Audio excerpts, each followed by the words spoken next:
একদিন তুমিও আমাকে মিস করবে আর ভাববে একটা মানুষ ছিল যে পাগলের মতো আমাকে ভালোবাসতো, আর আমি তাকে পাগল ভেবে অবহেলা করতাম।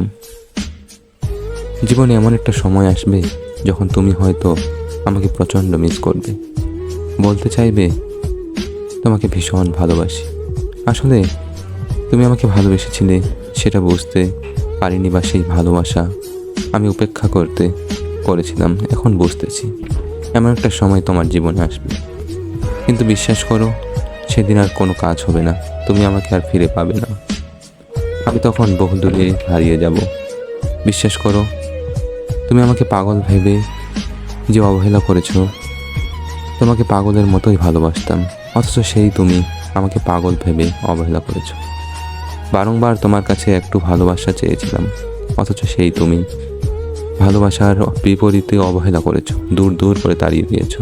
বিশ্বাস করো, একদিন তুমি মিলিয়ে নিও আমার কথা। একদিন তুমি আমাকে ভীষণ মিস করবে, বলবে মানুষটা আসলে পাগলের মতো আমাকে ভালোবাসতো, তাকে ঠকানো আমার মোটের উচিত হয়নি। সেদিন তোমার আফসোস হবে, কোনো কাজ হবে না। বিশ্বাস করো, সেদিন আমি আর থাকবো না। হয়তো সেদিন আমার এই শূন্যতা তোমাকে কাঁদাবে। যদি আমার ভালোবাসা সত্যিই হয়ে থাকে, তাহলে একদিন আমার এই শূন্যতা তোমাকে একটু হলেও মনে করাবে, একটু হলেও তোমার আঁকে আঘাত করবে, তোমার বিবেকে প্রশ্ন ঠেলে দেবে যে মানুষটা যদি ভালোবেসেছিল আমাকে, সেই জন্য তুমি আমাকে মিস করবে। সময়ের পরিবর্তনে তুমিও একদিন কষ্ট পাবে। যে যন্ত্রণা, যে দুঃখ, কষ্ট তুমি আমাকে দিয়েছো, দেখে নিও একদিন এই সময় সেগুলো দ্বিগুণ করে তোমাকে ফিরিয়ে দিবে। কিন্তু তখন আর কোনো কাজ হবে না।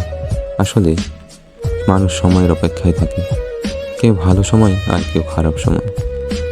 আমি তোমার খারাপ সময় চাচ্ছি না, কিন্তু তোমার জীবনেও ঠিক এই মুহূর্তটাই আসবে। আমাকে ঠকানোর অপরাধে, আমাকে অবহেলার অপরাধে একদিন তুমিও নিজে ঠকে যাবে। তুমিও তোমার নিজের কাছে তুমি নিজে ঠকে যাবে। তুমি তোমার প্রিয়াকে প্রশ্ন করবে, মানুষটাকে এমনভাবে কষ্ট দেওয়া মোটেও উচিত হয়নি। আমি তারপরেও চাই, জানো, প্রত্যেকটা ভালোবাসার মানুষ চায় তার ভালোবাসার মানুষ যেন ভালো থাকে, যেন সুখে থাকে, সে কষ্ট না পাক। কারণ আমরা কতটা কষ্ট পেয়েছি সেটা তোমরা সহ্য করতে পারবে না। যারা একতরফা ভালোবাসে গিয়েছো বা এখনও একতরফা ভালোবাসো, তাদের ভিতর কী অনুভূতি হয়, কী কষ্ট হয়, এটা তোমরা বুঝতে পারবে না। আর এই কষ্ট তোমরা সহ্য করতে পারবে না।